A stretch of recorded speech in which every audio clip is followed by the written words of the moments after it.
Assalamualaikum warahmatullahi wabarakatuh. Shalom, Om Swastiastu, Namo Buddhaya, salam kebajikan untuk kita semua. Perkenalkan, saya Mario Setiawan.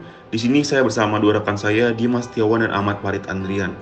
Kami akan membahas mengenai sejarah perumusan Pancasila. Ini perlu kita pahami karena perumusan Pancasila merupakan suatu proses yang dinamis yang penuh tantangan. Kita akan menjelaskan runtutan peristiwa sampai didapatnya dasar negara kita, yaitu Pancasila. Salah satu peristiwa penting awal yang menjadi penggerak bangsa Indonesia untuk menemukan jati diri adalah Sumpah Pemuda, di mana Sumpah Pemuda sendiri dilakukan pada tanggal 28 Oktober 1928, yang dimana pada momen ini adalah sebuah momen kebangkitan semangat muda Indonesia. Isi Sumpah Pemuda itu sendiri terdiri dari 3 butir naskah yang berbunyi, "Kami putra dan putri Indonesia mengaku bertumpah darah yang satu tanah Indonesia. Kami putra dan putri Indonesia mengaku berbangsa yang satu bangsa Indonesia. Kami putra dan putri Indonesia menjunjung bahasa persatuan bahasa Indonesia." Bunyi dari butir inilah yang membangkitkan semangat para pemuda dan juga mempersatukan mereka untuk bahu-membahu merebut kemerdekaan bangsa Indonesia itu sendiri. Lalu terdapat panitia yang disebut BPUPKI, yaitu Badan Penyelidik Persiapan Usaha-Usaha Persiapan Kemerdekaan Indonesia. Badan ini mempunyai tugas untuk menyelidiki usaha-usaha persiapan kemerdekaan Indonesia. BPUPKI mengkaji, mendalami, serta menyelidiki bentuk dasar yang cocok guna kepentingan sistem pemerintahan negara Indonesia pasca kemerdekaan nantinya. Sidang BPUPKI yang pertama dilakukan pada tanggal 29 Mei sampai 1 Juni 1945. Dr. Rajiman Weddiudiningrat dipilih sebagai ketua dan terdapat 2 ketua muda, yaitu Raden Panji Suroso dan Ichi Bangase dari pihak Jepang. Selanjutnya ada juga pembicara lain, yaitu Mr. Muhammad Yamin, Insinyur Soekarno, Ki Bagus Hadikusumo, dan Mr. Supomo. Dari pembicara-pembicara tersebut muncullah beberapa gagasan dasar negara. Salah satu gagasan itu datang dari pemikiran Muhammad Yamin. Muhammad Yamin merumuskan beberapa poin gagasan yang tertulis muncul pada tanggal 29 Mei 1945, yang isinya adalah peri kebangsaan, peri kemanusiaan, peri ketuhanan, peri kerakyatan, dan kesejahteraan rakyat. Muncul juga gagasan dari tokoh Islam yang diwakilkan oleh Ki Bagus Hadikusumo yang berpidato tentang Islam sebagai dasar negara yang tidak dimuat dalam dokumen negara yang disusun oleh Muhammad Yamin. Nah, di mana dasar negara ini harus mewakilkan semua komponen bangsa Indonesia itu sendiri, sehingga Ki Bagus Hadikusumo ini merasa harus ada juga komponen dalam dasar negara yang diwakilkan oleh keislaman. Ada juga gagasan rumusan dasar negara yang disuarakan oleh Dr. Supomo. Rumusan itu disuarakan pada tanggal 31 Mei 1945. Rumusan yang disuarakan oleh Dr. Supomo itu terdiri dari beberapa poin gagasan yang berisi, yang pertama itu ada persatuan, yang kedua kekeluargaan, yang ketiga keseimbangan lahir dan batin, yang keempat ada musyawarah, dan yang terakhir ada keadilan rakyat. Ir. Soekarno juga menyuarakan gagasan tentang perumusan dasar negara yang disuarakan pada tanggal 1 Juni 1945.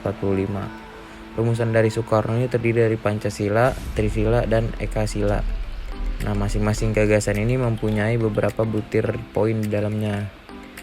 Pertama, Pancasila itu poin-poinnya ada nasionalisme atau kebangsaan Indonesia, yang kedua internasionalisme atau peri kemanusiaan, yang ketiga mufakat atau demokrasi, yang keempat kesejahteraan sosial, yang kelima keutuhan yang berkebudayaan.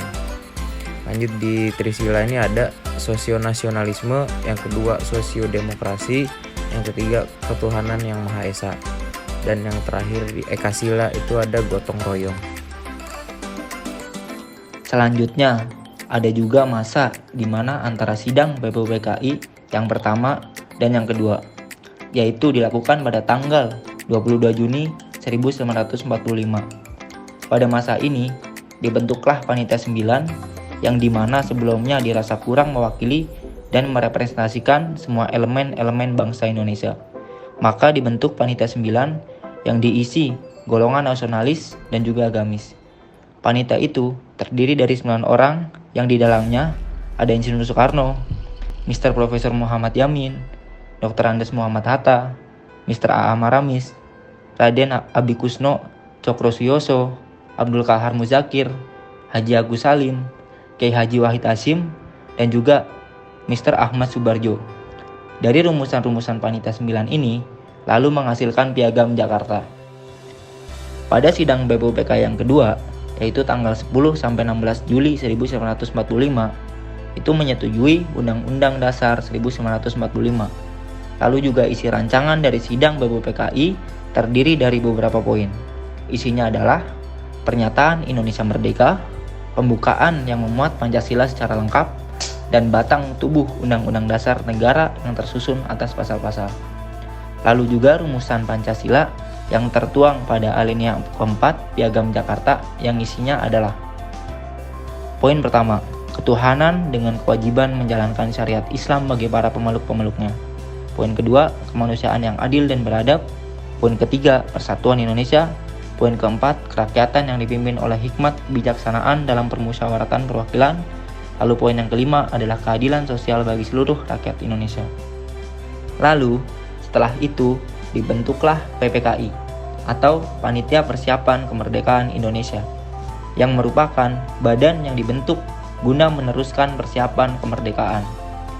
Lalu PPKI melakukan rapat pada tanggal 18 Agustus 1945, yang pada rapat itu terjadi perubahan pada sila pertama Pancasila yang sebelumnya berbunyi ketuhanan dengan kewajiban menjalankan syariat Islam bagi para pemeluk-pemeluknya.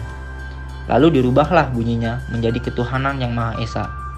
Perubahan tersebut didasari karena ada protes dari golongan orang Indonesia Timur yang memprotes bunyi sila pertama karena dianggap banyak rakyat Indonesia yang bukan merupakan orang Islam. Akhirnya, sila pertama diubah guna menjaga keutuhan bangsa dan menjaga tidak terjadinya perpecahan. Dan pada akhirnya, Pancasila yang ada sampai saat ini itu berbunyi: sila pertama, ketuhanan yang Maha Esa dengan lambang bintang. Sila kedua, kemanusiaan yang adil dan beradab dengan lambang rantai. Sila ketiga, persatuan Indonesia dengan lambang pohon beringin. Sila keempat, kerakyatan yang dipimpin oleh hikmat kebijaksanaan dalam permusyawaratan perwakilan dengan lambang kepala banteng.